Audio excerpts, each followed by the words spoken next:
Walang iya guys, no?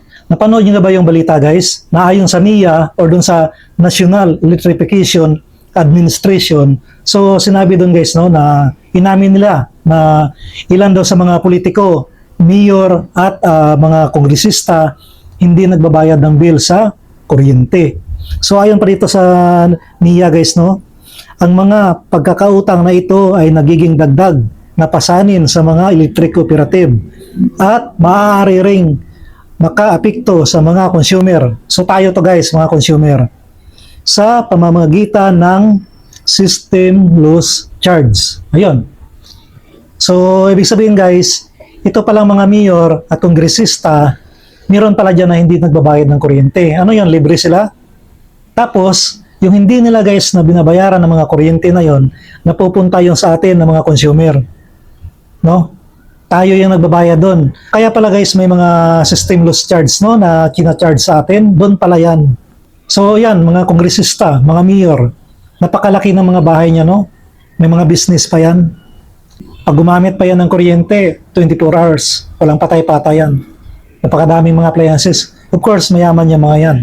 Maraming pira, maraming gamit. Tapos hindi magbabayad ng kuryente. Walang iya naman talaga.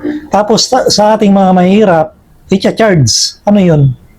Kaya pala guys, no, may napanood ako na binisitan niya lang yung bahay niya kasi dalawa yung bahay niya. Pinuntahan niya lang, binisita para i-check. So yung billing niya guys, nakita niya doon sa billing statement, 2 kilowatts lang yung dapat bayaran niya. Pero ang binayaran niya guys, 600 plus. Kasi yung 600 na yon, nandun yung system loss charge. Oh, biroin nyo, di ba? 600 plus, 2 kilowatts lang yung nagamit niya. Tapos ang laki pa ng system loss charge na nabayaran. Walang yan naman talaga. Pero tingin ko guys, baka nagdadahilan lang itong NIA guys, no? Para lang may maituro. Kasi unang-una, sira naman talaga yung mga pangalan ng mga politiko ngayon. Lalong-lalo na yung mga congressman. So baka tinuturo lang nila itong mga mayor at mga kongresista. Kasi kung totoo ito guys, bakit hindi nyo singilin? Hindi nyo ba kayang singilin? At mas gusto nyo pang i-charge dun sa mga taong bayan?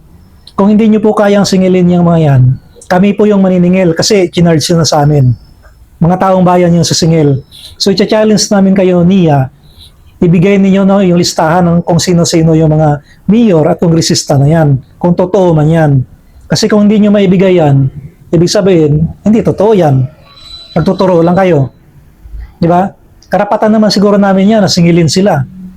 Kasi unang-una, kinarge na nila sa amin yung system loss charge.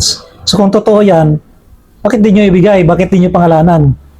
Unang-una, maraming madadamay dyan. Yung mga matitino na mayor at matitino na mga kongresista. Dapat ipangalanan ninyo po yan. Kasi unang-una po, marami ang madadamay dyan. So yung nagbabayad ng maayos, madadamay. Di ba? Magagalit na naman yung taong bayan sa mga mayor, sa mga kongresman na walang dahilan. Kasi unang-una, hindi ninyo pinapangalanan. Kung sino pa yung mayayaman, sila pa yung hindi nagbabayad ng kuryente. Tapos yung mahirap, pag di nakabayad, puputulan nyo kagad. O, shoutout sa inyo, mayor, congressman, magbayad naman kayo ng kuryente nyo para kami namang mahirap. Hindi naman mapunta sa amin yung mga kinonsumo ninyo na hindi nyo yung binabayaran. Kaya pala ang laki ng mga kina-charge sa amin sa pamamagitan ng mga system loss charge. Pamasahin na sana namin yon, pambili na sana ng bigas, pambili na sana ng asin. Sobra naman, napaka-greedy nyo. Gahaman kayo sa pira. Anong gagawin nyo sa pira? Sobra-sobra na yung mga pira nyo.